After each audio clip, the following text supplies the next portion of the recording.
এই গরমে সিম্পলের মধ্যে গর্জিয়াস কিছু কি খেতে চান? তাহলে এই রেসিপিটি ট্রাই করতে পারেন। বানাতে যতটা সহজ, খেতেও কিন্তু খুবই মজার হয় এই রেসিপিটি। তো আজকে আমি তোমাদের সঙ্গে দুটো রেসিপি শেয়ার করতে চলেছি। একটা হলো হায়দ্রাবাদি ডাল রেসিপি, আর একটা হলো লসুনি ব্যাঙ্গন তাওয়া ফ্রাই রেসিপি। ওই সবসময় একরকম ডাল আর একরকম বেগুন ভাজা কিন্তু আমার মুখে রোচে না।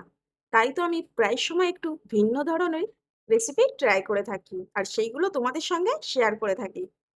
তো তোমরাও কিন্তু খুব সহজেই একদম ঘরে থাকা উপকরণ দিয়ে আমার মতো এইরকম ডাল তৈরি করে নিতে পারবে।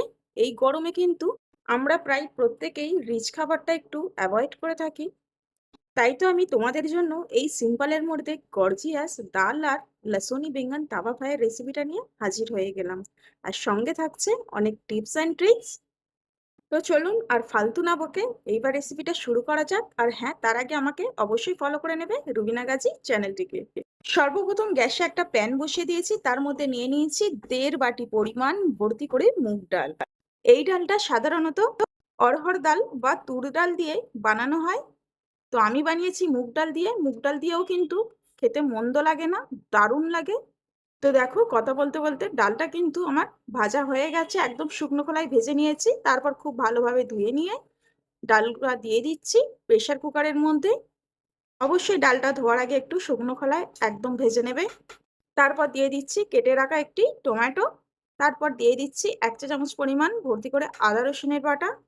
আর দিয়ে দিচ্ছি 4টি কাঁচা লঙ্কা। লঙ্কাটা তোমরা তোমাদের স্বাদ অনুযায়ী দেবে। দিয়ে দিচ্ছি পরিমাণ মতো বা স্বাদ মতো লবণ, 1 চা চামচ ভর্তি করে কাশ্মীরি লাল লঙ্কার গুঁড়ো।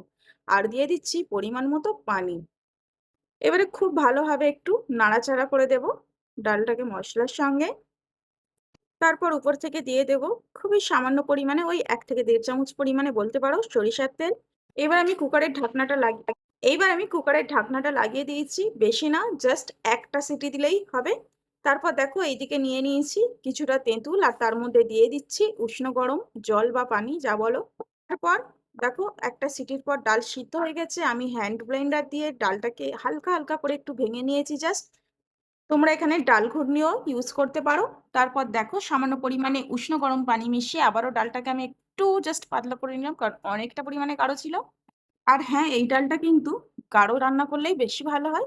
তারপর দিয়ে দিচ্ছি ওই যে আগে থেকে ভিজিয়ে রেখেছিলাম যেই তেঁতুলটি, তো সেই তেঁতুলের কাপটা দিয়ে দিচ্ছি। ছাঁকনির মাধ্যমে ছেঁকে, না হলে কিন্তু আবার খোসাগুলি ডালের মধ্যে চলে গেলে একদমই ভালো লাগবে না। তারপর খুব ভালোভাবে মিশিয়ে দিয়েছি ডালের সঙ্গে। আর এইদিকে দেখো, প্যান বসিয়ে দিয়েছি, দিয়ে দিয়েছি পরিমাণ মতো সয়াবিন তেল।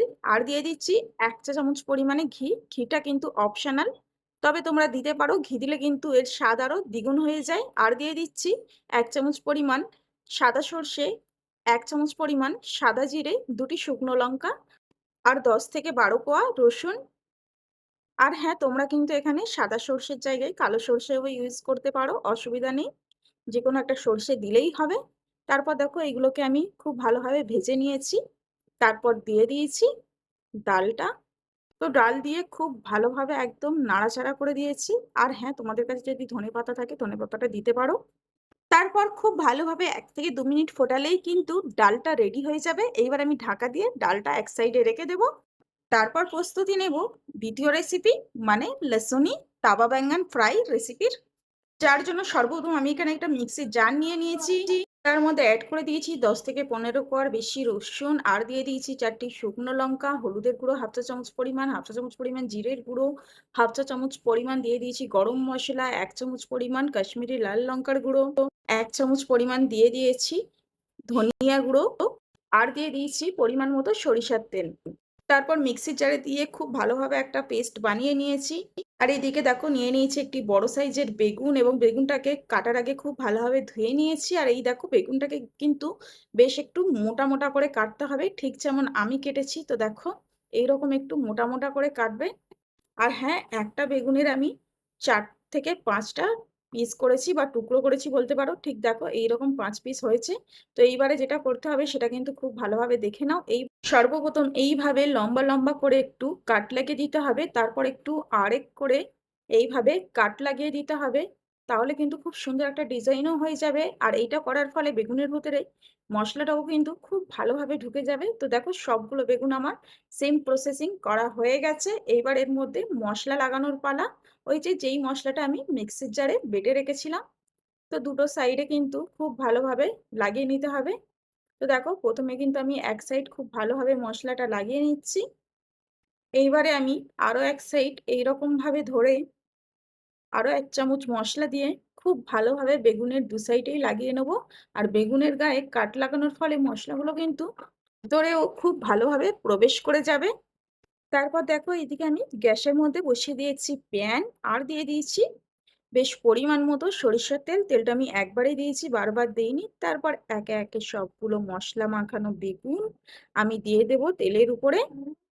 আর হ্যাঁ, সবগুলো বেগুন দেওয়ার পর একদম ধিমে আঁচ, যাকে বলে মিডিয়াম টু লো ফ্লেমে, এই বেগুনগুলিকে দু সাইড থেকে খুব ভালোভাবে একদম ভেজে নিতে হবে। তো দেখুন এক সাইড কিন্তু ভাজা হয়ে গেছে। এবার আমি উল্টে পাল্টে দিচ্ছি সবগুলোকে, এক এক করে এইভাবে উল্টে পাল্টে দেব। তো দেখুন সবগুলিকে আমি উল্টিয়ে দিয়েছি। আবারও আমি 5 মিনিট পর ধিমে আঁচে রান্না করার পর ফের বেগুনটাকে উল্টে দেব। তো দেখো কত সুন্দর একটা বেগুনের কালার চলে এসছে। তো সেম ভাবে সবগুলোকে উল্টে দিয়েছি, দেখো খুব সুন্দর একটা কালার চলে এসছে। আর দেখতেও কিন্তু অনেক লোভনীয় লাগছে।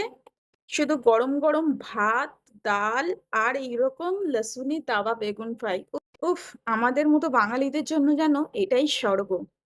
অবশ্য এই হায়দ্রাবাদি ডালটা তোমরা জিরা রাইসের সঙ্গে যদি সার্ভ করো তাহলে কিন্তু খেতে আরো অনেক মজা লাগবে। তো আমার কাছে বেশি টাইম ছিল না, তাই আমি আজকে জিরা রাইস বানাতে পারলাম না। তোমরা কিন্তু অবশ্যই জিরা রাইসের সঙ্গে এটা সার্ভ করো। আর রেসিপিটা কেমন লাগলো অবশ্যই জানিও। যদি ভালো লাগে বেশি বেশি শেয়ার করে নিজের টাইম লাইনে রেখে দাও। আর হ্যাঁ, বন্ধুদের মাঝে বেশি বেশি করে ছড়িয়ে দাও। আর বিশেষ করে যারা এরকম সিম্পল খাবার খুবই পছন্দ করে তাদেরকে এই রেসিপিটি শেয়ার করে দাও।